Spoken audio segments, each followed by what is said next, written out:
Boa noite.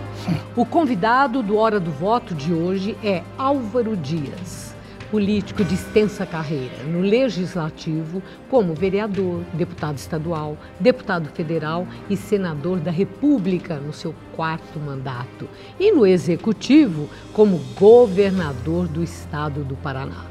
Hoje, Álvaro Dias é pré-candidato à presidência da República pelo partido Podemos, a quem agradeço muito a presença, estar conosco, ter aceito o nosso convite. Obrigado.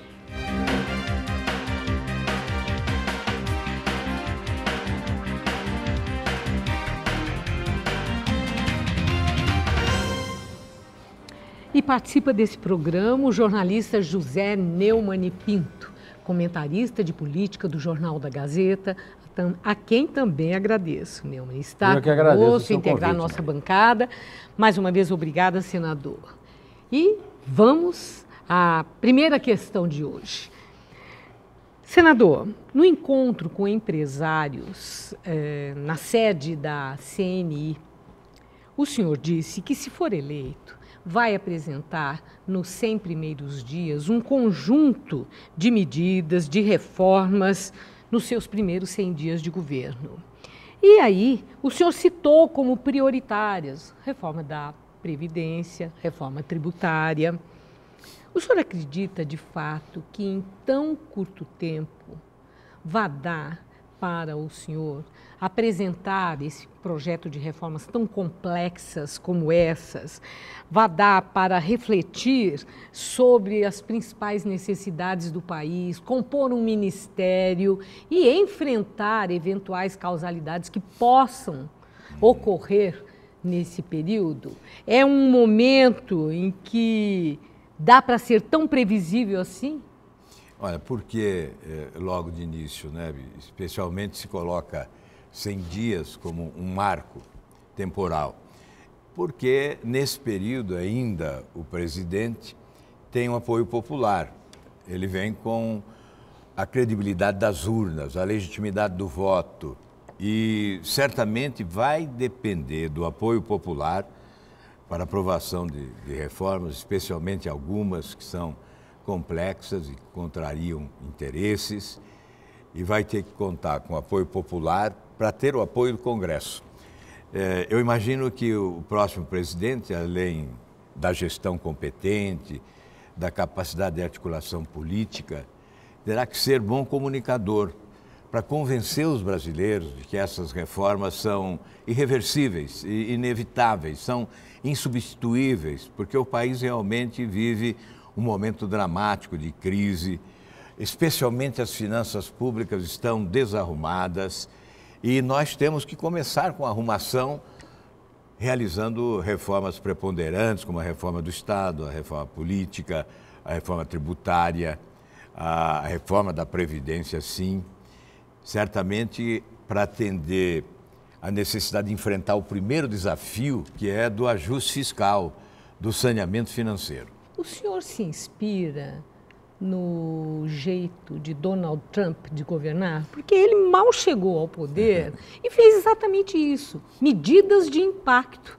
medidas importantes, como aquela questão de já anunciar um muro da fronteira com o México, medidas como ele já falou que ia cancelar a participação dos Estados Unidos naquela parceria Transpacífico, ou mesmo cancelar projeto que era uma menina dos olhos do antecessor de Obama, né? Que era aquela questão do sistema de saúde, de modificar. Tudo isso para causar impacto de imediato.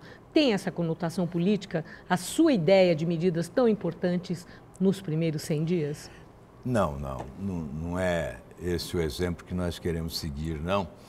Eu creio que nós estamos atrasados, o Brasil é uma nação à espera de reformas e certamente o brasileiro hoje tem exata noção da crise que nós estamos vivendo. Possivelmente, nem todos conheçam a realidade das finanças públicas. Houve uma desarrumação brutal. Eu vou cansá-los aí com alguns números, mas creio que são necessários para justificar o que eu estou dizendo em relação à crise. De 98 a 2006, os governos pagavam a conta sem os recursos suficientes, porque gastavam mais do que arrecadavam, aumentando impostos. Abriu o buraco nas finanças públicas, o governo aumentava os impostos. E nós fomos de 26% do PIB para 33% do PIB em 2007. A partir daí, a carga tributária bateu no teto, não era mais possível aumentar impostos para tapar o buraco aberto nas finanças. Aí o governo passou a endividar o país. Então nós tínhamos em 2008 uma dívida pública de 1,327 bilhões de reais, o equivalente a 56% do PIB. Agora, em maio, nós temos uma dívida pública de 5,133 bilhões de reais, em maio agora, equivalente a 77% do PIB. O que fizeram com o Brasil? E agora? Elevar mais a dívida? Aliás, a dívida cresceu. Em 2017, 37 bilhões por mês. Em 2016, 37 bilhões por mês. Em 2017, 39 bilhões por mês. E agora, em 2018, está crescendo 55 bilhões por mês. Onde nós vamos parar? Aí a necessidade da urgência, a pressa é necessidade, não é desejo, não é roubo. É imprescindível ter pressa agora e promover essas reformas na tentativa de iniciar um processo de arrumação das contas públicas no país. Senador, tem um problema aí. O problema é o seguinte, nunca os políticos no Brasil foram tão impopulares. Sim. Nunca na história do Brasil, apesar de nunca terem sido bons exemplos na vida brasileira, mas nunca na história do Brasil nós tivemos um caso tão espetacular como foi primeiro o Mensalão, depois o Petrolão, que é um caso de corrupção aberta, discutida com a sociedade. Como fazer para... Porque o senhor falou em comunicar. Comunicar é ir ao público e ser recebido por ele. Como é que é possível, diante dessa realidade, com 41% do eleitorado, sem ter escolhido um candidato ainda aí há 2 meses da eleição? Mais do que isso. Exatamente porque ninguém confia em político nenhum no Brasil, porque todos os partidos viraram no Brasil organizações criminosas. Vamos falar logo em português, claro. Como é que faz para, numa situação como a nossa, de crise absoluta, reconquistar a confiança da sociedade para propor a essa sociedade qualquer programa em qualquer direção? Olha, se eu não acreditasse na possibilidade, não seria candidato. Eu sei que o principal desafio, maior de todos, complexo mesmo, você tem razão, é vencer o descrédito. Nós vamos ter que reviver a fé perdida aí nas estradas da decepção, para poder produzir algum projeto de construção do futuro do país. Mas o que me anima é verificar que há no inconsciente coletivo um movimento a favor da mudança, da ruptura, um rompimento mesmo com esse sistema. A campanha tem que ser o palco para essa pregação. Nós temos que começar a convencer as pessoas já durante a campanha. E certamente o brasileiro vai sentir que, em que pese a indignação e a revolta, ele tem que acreditar em alguma coisa. Ele tem que ressuscitar as esperanças que perdeu. Afinal, nós temos que vencer a crise, avançar na direção de um tempo em que a qualidade de vida das pessoas possa ser melhor. Porque se nós olharmos o Brasil, nós vamos constatar que é um país pródigo, um país com riquezas espetaculares, com potencialidades econômicas incríveis. E convive a fartura, a fortuna, a riqueza com a pobreza, com a miséria, com o infortúnio. Esse contraste gritante é que revolta. Evidentemente, os brasileiros não fracassaram. Os governantes, sim, os governantes fracassaram. Porque desperdiçaram oportunidades, de transformar um país rico numa grande nação. E nós não podemos perder a esperança, Neumann. Eu sei que é difícil convencer.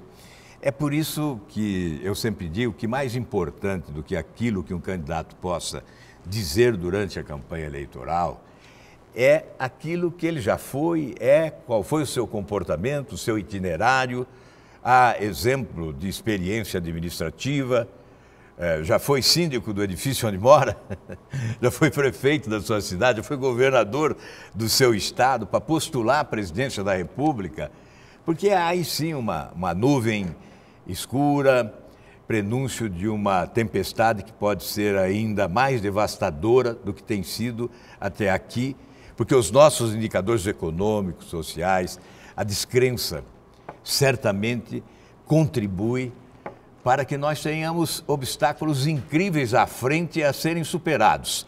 Mas eu acredito num pacto nacional de governabilidade. Eu tenho uma sugestão para lhe fazer. Pois não. Esqueça a reforma. O mais importante agora não é a reforma. O mais importante agora é uma palavrinha chamada privilégio. O que está atrapalhando o Brasil é o privilégio. Como fazer uma reforma da Previdência sem acabar com o privilégio dos marajás, da política, os políticos e do funcionalismo público? Como fazer qualquer tentativa de resgatar o Brasil dessa crise se mantém no Brasil uma sociedade de castas em que os políticos e os governantes e a casta burocrática têm direitos que o cidadão comum não tem. Então, antes de falar em reforma, vamos falar no fim, numa garantia de que os privilégios serão extintos. Se não houver isso, ninguém voltará a acreditar, meu caro senador. Exato, Neumann. Esse é o primeiro item do conjunto de reformas. Nós temos que começar a reforma pelo andar de cima, eliminando o privilégio de todas as autoridades dos três poderes. Nós já começamos a trabalhar no Legislativo. O projeto de minha autoria acaba com o foro privilegiado. Isso no campo criminal. Já aprovado no Senado, está na Câmara, terá que ser aprovado. Mas nós vamos acabar também com outros privilégios. E eu sei que é preciso perguntar, você vai acabar com o privilégio dos outros e os seus? Você também é um parlamentar. Eu já acabei com os meus privilégios, e não é de hoje. Como ex-governador do Paraná, eu tenho um direito líquido e certo de receber aposentadoria como ex-governador. Todos recebem, inclusive as viúvas. Teriam o salário teto de aposentadoria, seriam, até hoje, 27 anos, mais de 10 milhões de reais. Eu abdiquei desse privilégio. Como também renuncio ao auxílio moradia, 5.500 por mês, não moro em apartamento funcional, e também renuncio a uma verba indenizatória de 15 mil reais para despesas do exercício do mandato. Eu creio que nós temos que eliminar todos esses penduricalhos que ampliam o valor salarial das autoridades, para que nós possamos adquirir autoridade e visitar os andares inferiores, com essa proposta de reforma da Previdência, por exemplo, que é inevitável. Para o senhor, há diferença entre privilégio e prerrogativa? Há prerrogativas que o senhor considera legítimas e que são intocáveis? Essa mesma da moradia que o senhor disse que abriu mão, todo mundo pode abrir mão? Pode e deve, porque nós temos que ter a noção do salário que nós vamos receber. Se eu sou candidato a deputado ou a senador, eu tenho que saber qual é o salário. É suficiente? Eu vou viver com esse salário? Então não dispute a eleição. Agora, se elege, depois começa a idealizar penduricalhos para aumentar o valor do ganho, eu creio que isso é desonesto e principalmente afronta a pobreza que há no país. A questão, há uma única prerrogativa que eu admito, aliás, eu sou autor de mais 3 propostas excluindo prerrogativas. 2 excluindo prerrogativas, que é uma prerrogativa que tem o parlamentar, se ele for condenado, julgado e condenado pela justiça, ele só será preso se o Congresso autorizar. E a outra, que o Congresso, o Poder Legislativo, tem a prerrogativa de suspender a ação penal que envolva parlamentar. Então, eu tenho projetos eliminando essas 2 prerrogativas. E o outro diz respeito à prisão do condenado em segunda instância. Eu tenho uma proposta para legitimar constitucionalmente a prisão em segunda instância. Portanto, a única prerrogativa que eu admito, e aí não é privilégio, é prerrogativa e é uma necessidade, é da liberdade de expressão que deve ter o parlamentar, para ele não ser subjugado pelos poderosos, especialmente pelos governos. No exercício da função. No exercício da função, o parlamentar tem que ter a liberdade de ir para a tribuna e criticar o governo, obviamente. Senador, o senhor falou aí nessa questão da prerrogativa do foro privilegiado, né? Eu acho que as prerrogativas dos políticos começam nas campanhas. Acho que no Brasil, ultimamente, se tem feito campanhas absurdamente bilionárias, sem necessidade. Nunca antes na história do Brasil houve campanhas tão caras. Meu pai era chefe político no interior da Paraíba e as campanhas eram feitas em carroceria de caminhão, um servicinho de som.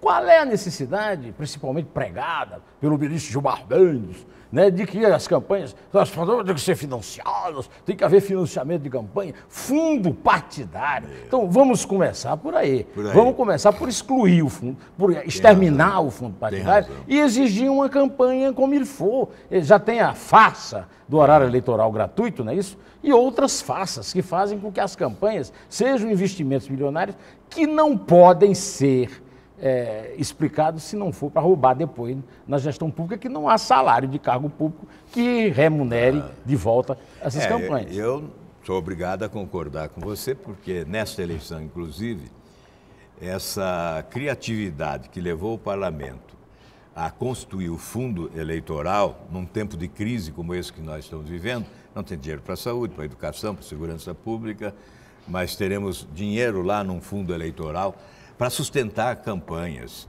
partidos como o PT, o PSDB e o PMDB, com mais de 200 milhões de reais do fundo eleitoral.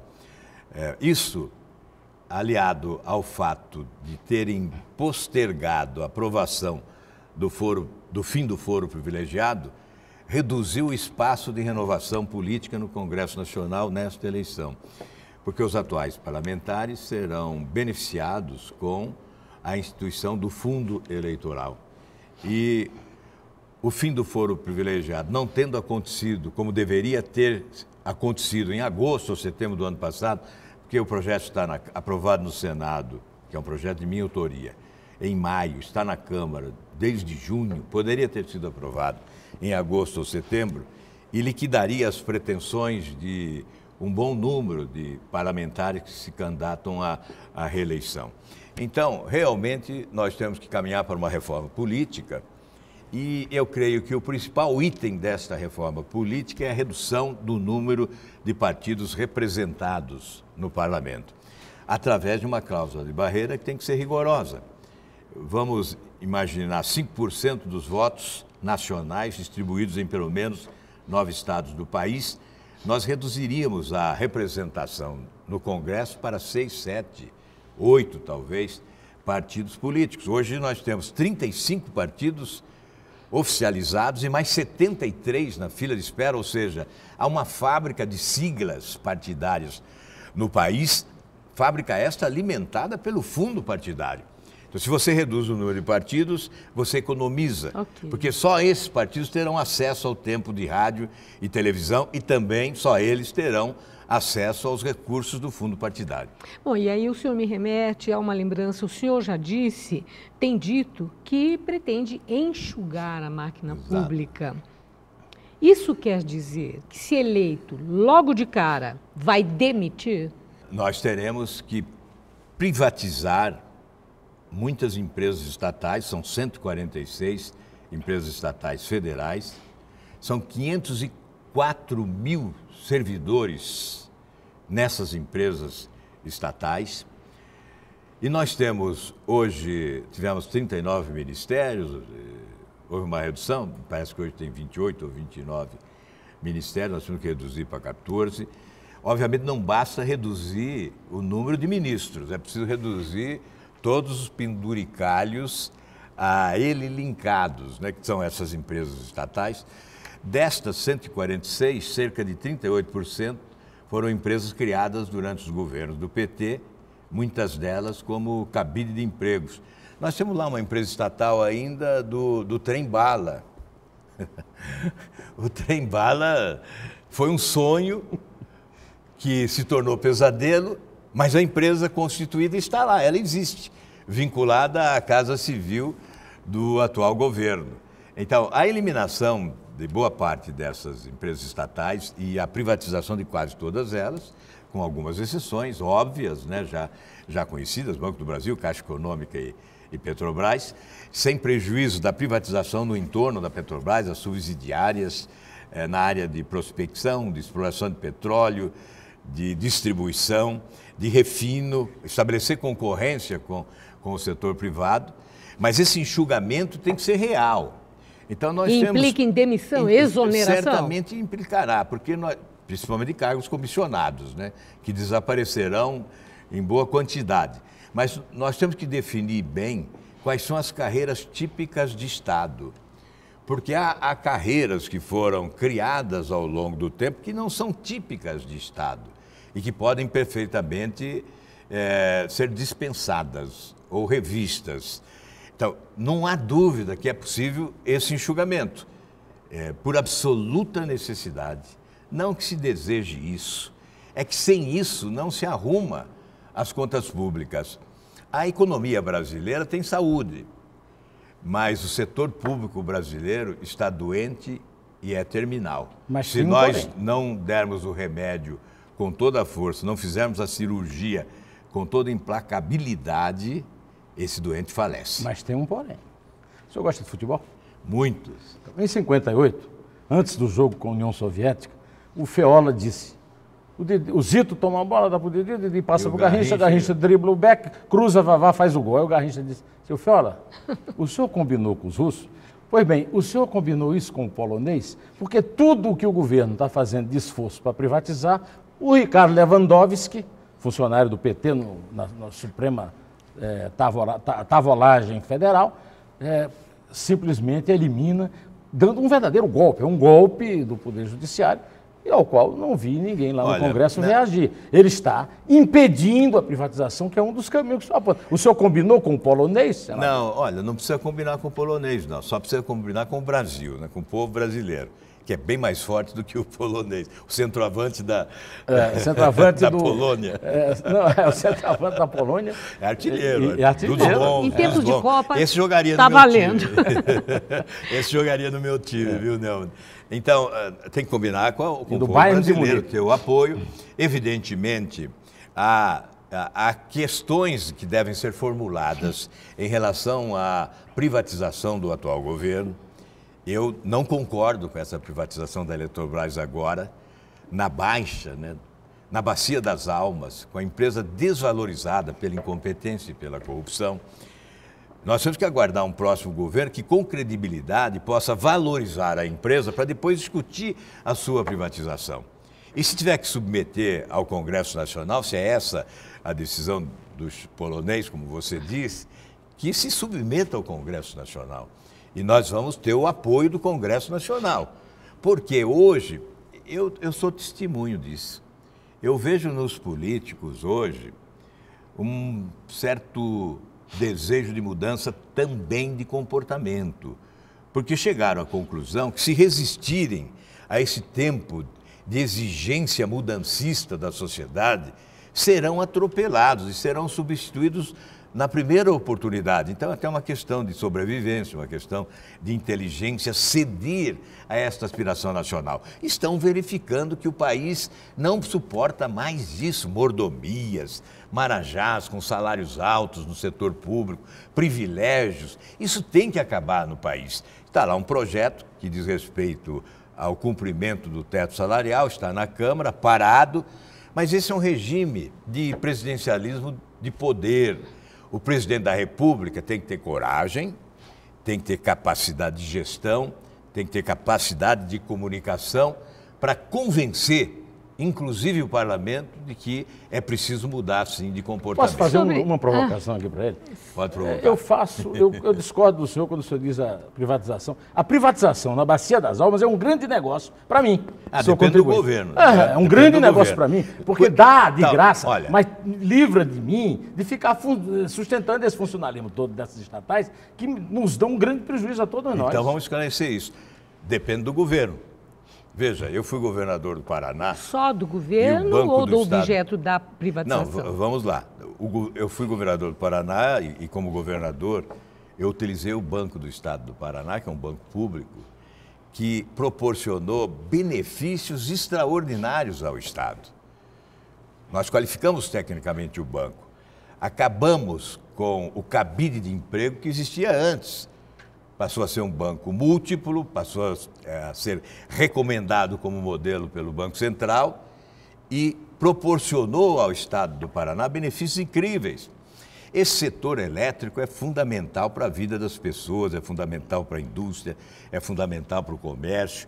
Nós não podemos jogar uma empresa como a Eletrobras nas mãos de uma estatal chinesa, de uma estatal norueguesa, deixará de ser estatal brasileira, vai falar outro idioma, continuará estatal e nós corremos o risco da exploração. Mas é preciso recuperar o seu valor patrimonial antes de privatizar, senão você vai ter prejuízo como contribuinte, nós vamos ter prejuízo, o Brasil terá prejuízo. A recuperação do valor patrimonial vem em benefício do contribuinte e não contra ele. E assim que nós tivermos a recuperação do valor patrimonial, aí discutimos a privatização.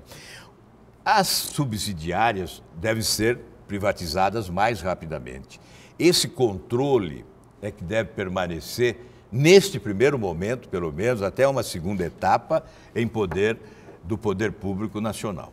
Bom, há pouco o senhor estava falando sobre o enxugamento da máquina pública e eu queria chegar no legislativo, porque o senhor já deixou claro que quer um legislativo mais enxuto e eficiente.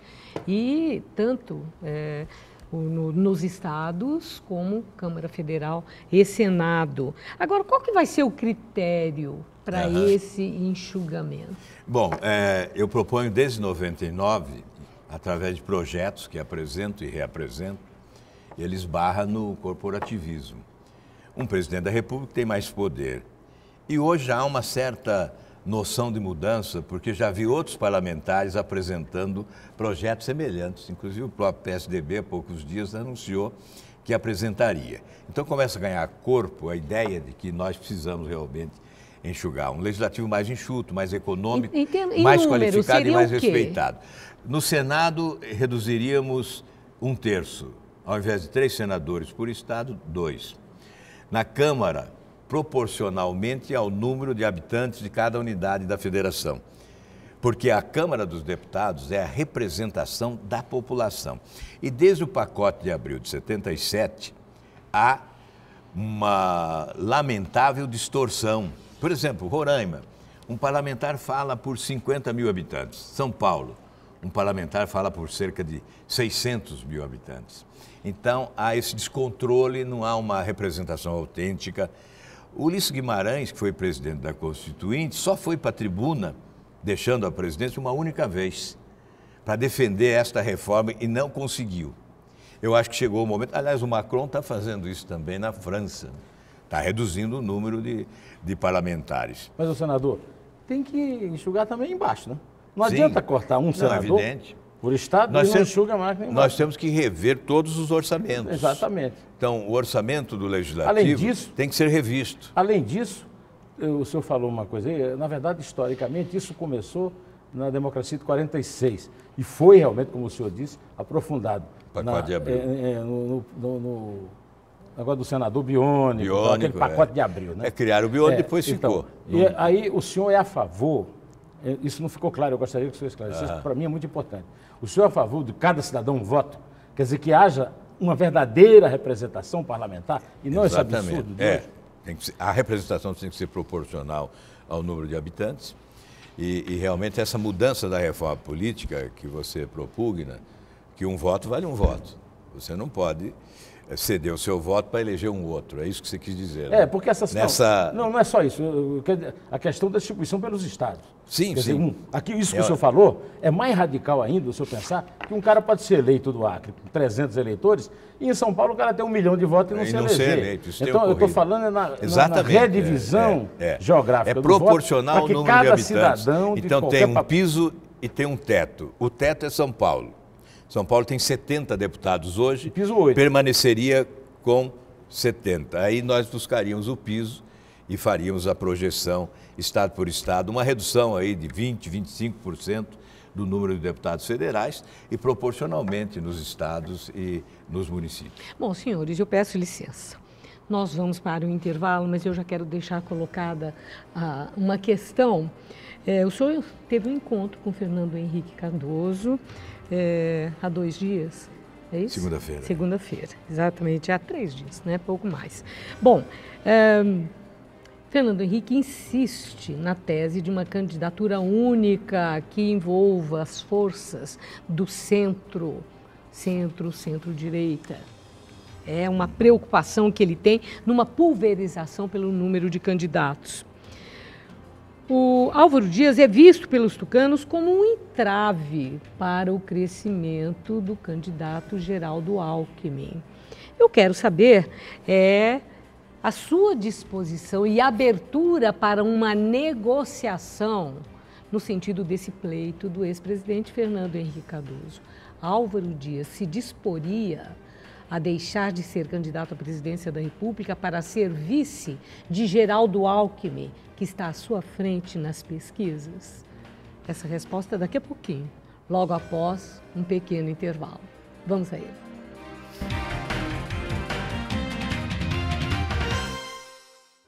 Estamos de volta com Hora do Voto, que hoje entrevista Álvaro Dias, pré-candidato à presidência da República pelo Podemos. E eu havia deixado uma questão e quero ouvi-lo agora sobre isso, que naquele encontro que o senhor teve com Fernando Henrique Cardoso, muito preocupado com o excesso de candidatos que representam o que está sendo chamado de centro-direita, que se o senhor abriria a mão da sua candidatura à presidência da República em favor da candidatura do PSDB de Geraldo Alckmin. Eu havia dito que nas pesquisas já divulgadas aparece à sua frente em termos numéricos. O senhor tem essa disposição? Olha, primeiro, realmente eu conversei com o presidente Fernando Henrique Cardoso e só tenho a ganhar conversando com ele, porque é um homem experiente, lúcido, competente, sábio e elegante. Ele não seria deselegante a ponto de fazer essa proposta, uma renúncia do nosso projeto, porque não se trata de uma candidatura, trata-se de um projeto de refundação da República, de rompimento com o sistema atual. Então não há recuo para esse projeto. Conversar com o presidente não significa prenúncio de recuo, ao contrário. Não há força humana capaz de promover um recuo em relação à minha candidatura à presidência da República. Ela é irreversível. A nossa crise era uma crise... Por exemplo, elegemos um presidente. O que é que o presidente vai fazer diante de um Congresso esculhambado como o nosso? A segunda coisa é o Poder Judiciário. O Supremo teve uma grande popularidade na época do Mensalão e hoje o Supremo é mais impopular até do que o Temer. O Gilmar Mendes hoje, o Lewandowski e o Dias Toffoli são mais impopulares do que outros. O que fazer para resolver esse impasse? Porque aí não dá para interferir, como é que faz? Nesse regime presidencialista, o presidente conquista credibilidade e certamente convence o Congresso. Veja, o Congresso, evidentemente, tem corrupção lá. Obviamente tem. Quem é que nega? Mas por que tem corrupção no Congresso? Porque do outro lado da rua está o corruptor, que é o presidente da República. Se o Brasil elege um presidente honesto, corajoso, capaz de promover mudanças, ele toca a música e o Congresso dança. Porque o Congresso certamente vai recuperar a sua imagem se tivermos um presidente honesto, corajoso e mudancista. E o Judiciário? O judiciário, nós temos que mudar o modelo de escolha. Qual é o seu modelo? É uma lista tríplice eleita pelos magistrados, aí você coloca em primeiro plano a meritocracia, elege-se uma lista tríplice, o presidente escolhe um, encaminha ao Senado para sabatina e nós eliminamos essa interferência política. Mas muda alguma coisa exatamente com isso? Porque nós muda. temos aqui no Tribunal de Justiça em São Paulo um critério semelhante, que tem esse perfil. Entretanto, nós sabemos o peso político da decisão do chefe do Executivo. Independente daquilo que os pares, que os ministros, no caso de São Paulo, que aqui no Judiciário se decida. Olha, hoje o que coloca sob suspeição o ministro do Supremo Tribunal Federal é a indicação política. Mesmo quando o ministro acerta, ele fica sob suspeição porque há aqueles que interpretam de forma diferente a legislação e não concordam com a decisão do ministro. Para eliminar essa suspeita permanente da interferência política, nós temos que instituir esse modelo que valoriza o mérito, já que os próprios magistrados elegerão. Não necessariamente. E valoriza o corporativismo mas também. Com o compromisso de respeitar a decisão dos magistrados ou a palavra final, como acontece aqui em São Paulo, é do chefe do Executivo? Não, a palavra final é do Senado Federal, que vai sabatinar e vai votar. Mas o presidente da República tem a prerrogativa de escolher um da lista tríplice. Eu estou propondo lista tríplice, outros estão propondo lista sextupla. Não, o Senado só faz a sabatina. Ou seja, não faz. Mas a sabatina, o Senado é irresponsável, não faz a não sabatina, resolve. não é verdade. Veja, no caso de Dias Toffoli, eu fiquei isolado, como escoteiro, combatendo a indicação dele à época, e ninguém ousou votar contra a sua indicação. E o senhor trabalhou pelo Edson Fachin, nós até brigamos. E Edson Fachin, eu recuei. Exatamente. E reconheci a sua razão. Eu agradeço. Só que eu quero lembrar que hoje, quer dizer, na semana passada, nesta semana, o Edson Fachin rejeitou um pedido de discutir o impeachment do Gilmar Mendes. Ué, por que não se pode discutir o impeachment do ministro? Por que o ministro está acima disso? E a dona Raquel Dodge seguiu, foi indicada pelo Gilmar Mendes, seguiu isso. Quer dizer, o corporativismo permanece.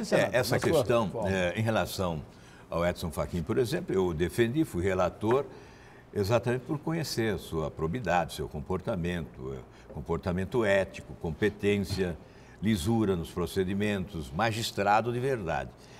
Esta questão de impeachment de um ministro do Supremo é algo inédito, não é? Então, certamente há a questão regimental. Eu não conheço esses trâmites no Supremo Tribunal Federal. O que eu sei é que quando há um pedido de impeachment, cabe ao presidente do Senado acolher ou não. Também há outra questão que pode ser discutida no regimento da Casa, mas hoje está estabelecido desta forma. Eu creio que esse processo democrático de escolha que valorize a meritocracia, pelo menos é a nossa esperança, que os magistrados valorizem o mérito na indicação de uma lista de 3 nomes. Não podemos terminar esse programa sem falarmos sobre a segurança pública. E eu vi que o senhor defende o porte de armas e a flexibilização do Estatuto do Desarmamento e quero ouvi-lo sobre isso. Qual é a ênfase da sua política sobre essa questão? Esta é uma posição verdadeira, mas isso não é política de segurança pública. Eu não coloco como política de segurança pública. É o que, então? É uma questão de livre-arbítrio, o direito do cidadão. Houve um plebiscito e 63% dos brasileiros optaram pela prerrogativa da venda da arma, portanto, a posição é o porte de arma, eliminando o artigo 35 do Estatuto do Desarmamento. A política de segurança pública é totalmente do Estado. O Estado brasileiro tem que ser uma política de Estado e não de governo.